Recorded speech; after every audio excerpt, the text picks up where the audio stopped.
Hello everyone, so my name is Alok Kumar Tripathi and I'm selected income tax inspector through SSC CGL 2017।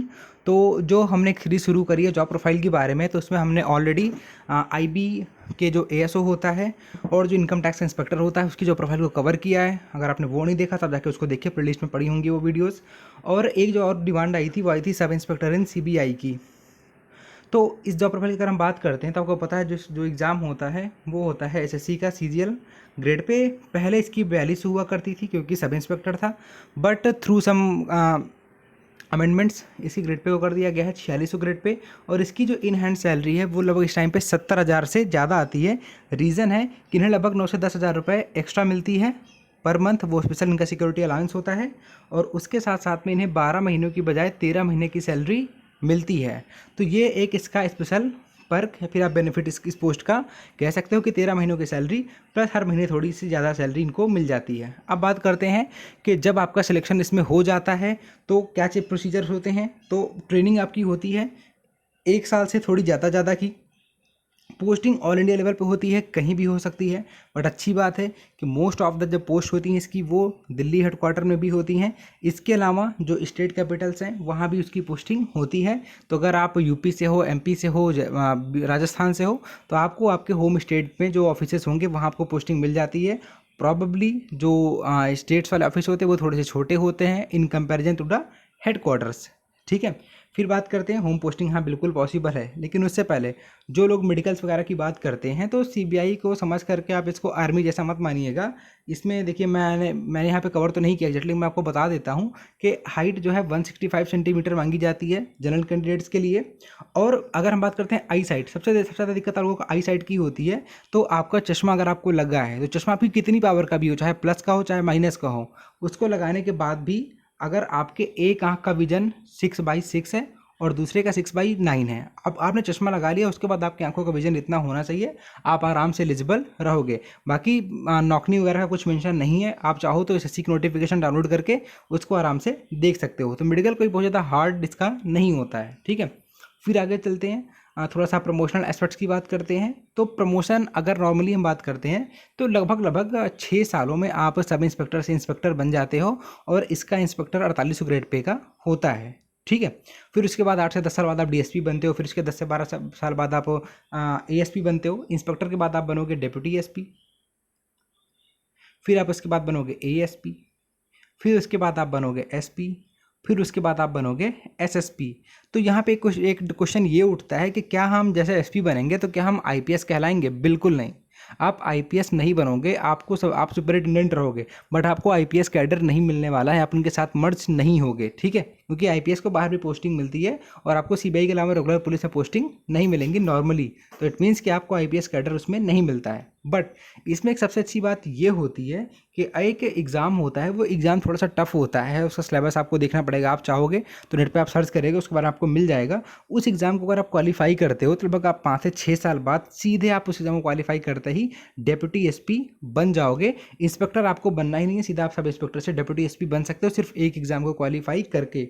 और आपको ये पता होना चाहिए कि डेप्यूटी SP जो है वो ग्रुप A की जॉब होती है CBI के अंडर में। ठीक है, तो ये काफ़ी एक अच्छी चीज़ है जिससे आप प्रमोट होते होते आप IG की पोस्ट तक जा सकते हो, डेप्यूटी DIG की पोस्ट तक आप प्रमोट होकर के जा सकते हो। तो इस मामले में CBI की जो जॉब है वो काफ़ी अच्छी है। ठीक है, अगर आप आगे बात करते हैं और प्रोज की, तो ग्रेट एक्सपोजर। बिल्कुल आपको पता है कि CBI का जो वर्क लाइफ होती है वो काफ़ी ज़्यादा चैलेंजिंग होती है, काफ़ी अच्छी एक लाइफ होती है जो ये लोग जीते हैं। आपको तरह तरह के काम करने पड़ते हैं, आप इन्वेस्टिगेशन आप इन्वेस्टिगेशन भी कई बार फिनेंशियल होती हैं, कई बार करप्शन से रिलेटेड होती हैं, कई बार मर्डर होती हैं, कोई मिस्ट्री होती है, कहीं पर कई बार कोई हैकिंग का अटैम्प्ट होते हैं। तो इट मीन्स कि आपका जो वर्क होगा वो काफ़ी ज़्यादा डाइवर्सिफाइड होगा, तो आपको काफ़ी अच्छा एक्सपोजर वहाँ पर देखने को मिलेगा। एडवेंचर से फुल रहने वाली है आपकी जॉब इसमें।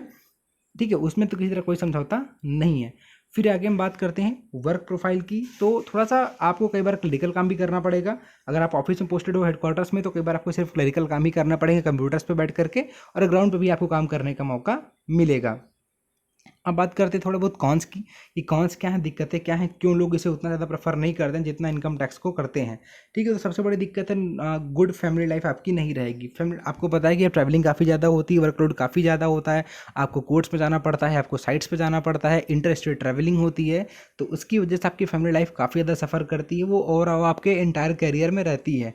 और कई बार हेक्टिक बहुत ज़्यादा ये जॉब हो जाती है। हेक्टिक होने का रीज़न आप जानते हो, सेम चीज़ है, वर्कलोड आपके पास बहुत ज़्यादा होता है। आपको पुलिस के साथ जो लोकल पुलिस होती है वहाँ पे कोऑर्डिनेट करता है, पॉलिटिकल प्रेशर भी आपके ऊपर लगातार लगा रहता है। तो इन सब बातों को आप देखते हुए ये कह सकते हो कि ये जॉब जो लोग आराम पसंद होते हैं उनको शायद उतनी अच्छी ये जॉब नहीं लगेगी। ट्रैवलिंग भी होती है इसमें। ट्रैवलिंग होने का रीज़न आप जानते हो, क्योंकि आपको केसेस के लिए कई बार इधर उधर जगहों पर भी जाना पड़ता है। दैट मीन्स कि अगर आप दिल्ली में पोस्टेड हो तो, और कोई क्राइम अगर हो जाता है केरला में फॉर एग्जांपल, जैसे अभी वहाँ पे कोई गोल्ड वाला स्कैम हुआ है, तो वहाँ से आपको सीधा बुला लिया जाता है। तो आपको एट रैंडम तैयार रहना पड़ता है। आप वहाँ पे जाओगे, आप में भी कहाँ पे 10 दिन लग जाए, 15 दिन लग जाए, 20 दिन लग जाए। ऑल दो गवर्नमेंट आपके अरेंजमेंट करेगी, बट इस वजह से कुछ सर्टेन चीज़ें नहीं होती हैं, तो आपके पास ट्रैवलिंग काफ़ी ज़्यादा होती है। ठीक है, फिर आइए थोड़ी बहुत और बातें कर लेते हैं इनकी ट्रेनिंग के बारे में। तो ट्रेनिंग लगभग आपकी 1 साल से ऊपर ऊपर की होती है। 2 फेजेस में होती है। शुरू में तो आपको डेली की देखिए जो फिजिकल रूटीन्स होते हैं वो तो आपके होते होते आपको एक्सरसाइज वगैरह करनी पड़ती हैं। और फेज़ 1 में आपको वहीं पे क्लासेस वगैरह चलती हैं, जहाँ पे आपको जो जो मतलब जो सीआरपीसी है, आईपीसी है, दिल्ली पुलिस एक्ट है, ये सब चीज़ें आपको सिखाई जाती हैं। आपको उनका काफ़ी ज़्यादा नॉलेज दिया जाता है।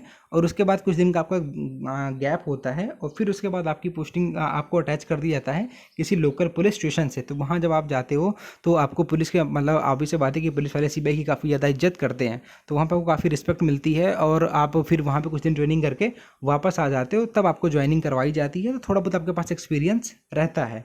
ठीक है, फिर ये बात करते हैं कि ऑफिस के अंदर का यहाँ पे क्या सीन रहता है। तो सीबीआई के बारे में थोड़ी सी एक बैड सेइंग है, कुछ पुरानी बातें कही जाती हैं, और पता नहीं अभी वो रिलेवेंट है कि नहीं है, बट एक वहाँ पे बात कही जाती है कि once an inspector always an inspector. That means कि वहाँ पे जो आईपीएस लॉबी है काफ़ी ज़्यादा उनका वहाँ पे डोमिनेशन, एक तरीके से वो काफ़ी डोमिनेट करके रखते हैं। तो जो प्रमोटी भी होते हैं उन्हें उस तरीके की नज़र से नहीं देखा जाता जो कि एक डायरेक्ट आईपीएस होता है। बट ये बात सिर्फ सीबीआई में भी नहीं है, आप हर डिपार्टमेंट में देखोगे कि जो डायरेक्ट रिक्रूटी आते हैं उनके थोड़ी सी रिस्पेक्ट अलग ही लेवल की मिलती है जो कि प्रमोटी होते हैं। तो ओवरऑल अगर इस जॉब को कंपैरिजन किया जाए तो ये जॉब बहुत अच्छी है। अगर आप जॉब करना चाहते हो, आपको चैलेंजिंग डाइवर्सिफाइंग जॉब पसंद है, तो CBI is one of the best job जो कि आप एसएससी से ले सकते हो। सोशल रिस्पेक्ट में भर गया है, हर आदमी सीबीआई के नाम से भी डरता है। आपको काफ़ी अच्छा काम करने को भी मिलेगा।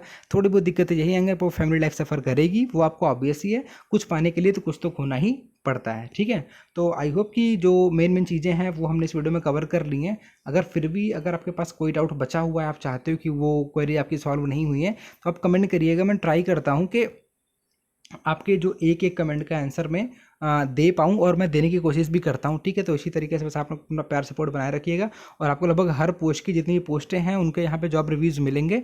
और मैं ट्राई करता हूँ वीडियो बनाने से पहले कि जो मतलब उस डिपार्टमेंट में वर्किंग लोग हैं उनसे बात करता हूँ, उसके बाद में वीडियो बनाता हूँ। ठीक है, तब तक के लिए आप लोग पढ़ते रहिए। Bye bye and God bless you all.